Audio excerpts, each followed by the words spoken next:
Hey, this is Mad Movie Mark, or the Mad Movie Mark movie review. Thank you for joining me as I review the 1995 Japanese drama Maborosi. からじーっと見てんのに、この人全然気つけへんの。Hey, well, thank you. I appreciate anyone who wants to stop by and watch one of my reviews. I'm reviewing every movie that has 100% fresh rating on Rotten Tomatoes. I'm giving them all a score of 1 to 10. After I watch them and score them all, I will rank them from worst to best. I started in the 1920 silent movie era, and now I am at 1995 with Maborosi. This movie has a 100% fresh rating from the critics and an 83% fresh rating from the audience. And just like many of the movies from the 90s and also from the 80s, it is heart-wrenching, it is tragic, it is depressing, it is devastating, but it is also incredibly moving, thought-provoking, and I believe it is a fantastic film. Now, when this movie opens up, we're introduced to two characters. They are Yumiko, who is the wife, and Akiro, who is the husband. Now, they also have a child together as well. Now, in the beginning, we learn that Yumiko has lost her mother, and she is dealing with the grief of losing a loved one. We also learn about the relationship between Yumiko and Akiro. It seems like they have a very loving relationship, a very playful relationship. It seems like besides the loss of Yumiko's mother, that their lives are going pretty well. Like I said, they have a child together. But we learn kind of like in the middle of the movie that Akiro has committed suicide by walking on a train track and getting hit by a train. ご主人はいてありますか？まだ帰ってきませんね。ああ、そうですか。いや、実は電車にひかれた男の人がいてますね。確かめてもらえませんか？ Now, Yumiko is very surprised by this. She's devastated. She's beside herself. She can't understand why her husband would commit suicide when they have a child together, when it seems like their lives are going pretty well. And I think this shows to the fact that you never know really what's going on inside someone's head, especially if they don't come out and tell you what's going on, the demons that they might be living with, the thoughts that they might be living with.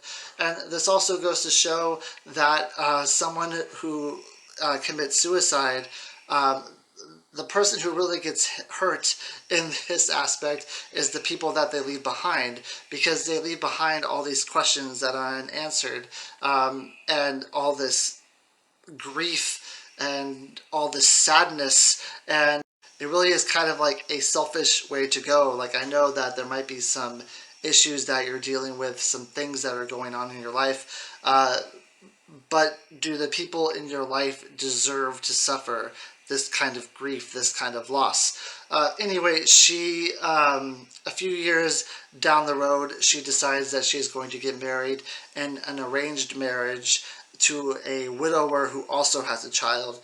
Now, their marriage, to me, it's kind of awkward. It's obvious that she has not gotten over the suicide death of her husband. She never gets the questions answered. She is constantly thinking about why did this happen.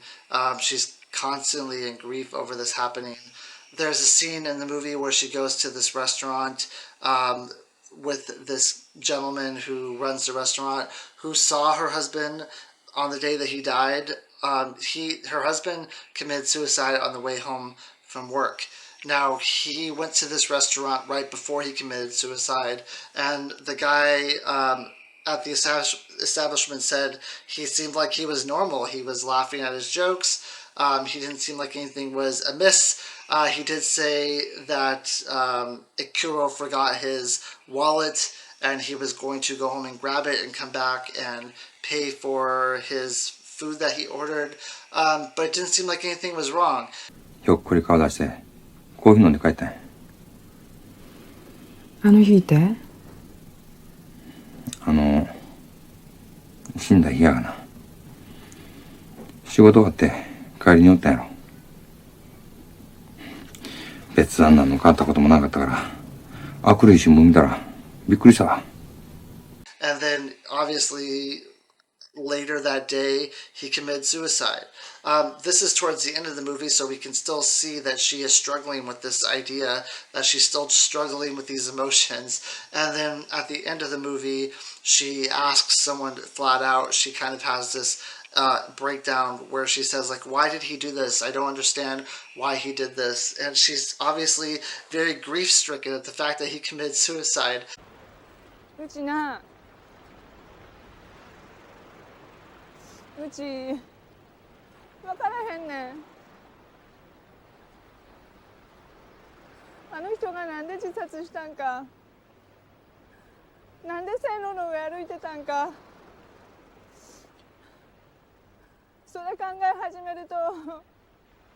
And that's basically the entire movie is her grief stricken with questions unanswered, living with his decision that he made, which I believe is a selfish decision, especially if you're going to do this and not leave any kind of note, not leave any kind of reasoning behind it. You're just going to do it randomly one day to where all your loved ones are going to wonder, like, what happened? Is it something that I did? Is it something that was going on in our relationship? There's all these questions that run in your head when something like this happens. And of course, I mean, it's not said this in the movie, but you have to maybe think that she's blaming herself, that she's blaming something that she did in the relationship. And it's really going to be a demon that's inside of her head for the rest of her life. It's really going to be something that she's going to struggle with forever, and it's going to be something that she's never going to get over. And it's honestly a terrible thing that he did to her. And this is just how I view suicide in general. Yes, I understand that people are going through things and that they're having a hard time, and that they decide that they don't want to be in this world anymore. They decide that, or maybe it's not even, they think it's like a decision. It's more of like an impulse that they believe that they can't be here anymore. But if you rationalize it, you have to think, what are you doing to the people around me? What are you doing to the people who are going to be alive after this happens and have to go on and go on? I mean, she has a child now that she has to raise on her own. I mean, she did marry someone else down the road, but he didn't know that was going to happen. They have a child together. What is the child going to be like growing up without a father? I mean, there's just a lot of questions that he didn't answer, and he really set his family up very badly. And that, like I said, that's just how I feel. I view suicide. But this kind of movie for me is, even though it's tragic, I think the message at the end of this movie is incredibly powerful. The cinematography in this movie is amazing. They use a lot of dark colors in this movie, a lot of like dark blacks, a lot of blues. There's nothing that's like really vibrant in this movie, which I think sets the mood perfectly, because this isn't a vibrant, upbeat movie.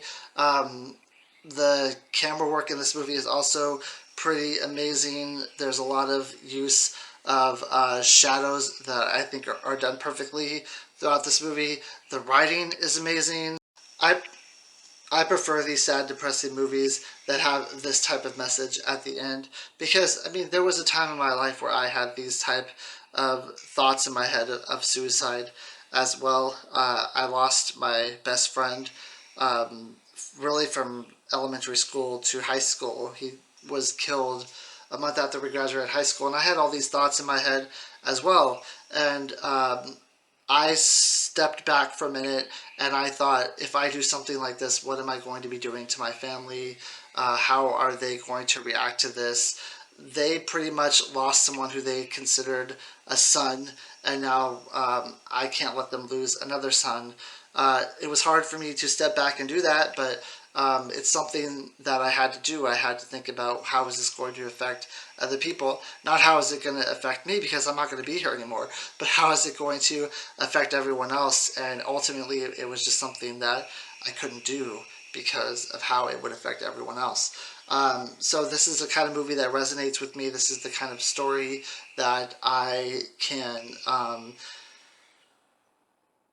relate to, and I think it's a very powerful movie. The message is delivered in a very powerful way, and I thought it was a great movie. It's a movie that I had never heard of before until I did this list and watched it, and I thought it was absolutely amazing.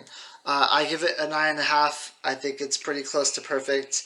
And yeah, my next movie that I will be reviewing is Toy Story. So it's going to be actually a fun movie this time instead of a sad, depressing movie. So I hope you join me next time when I review Toy Story. Thank you. Have a great day.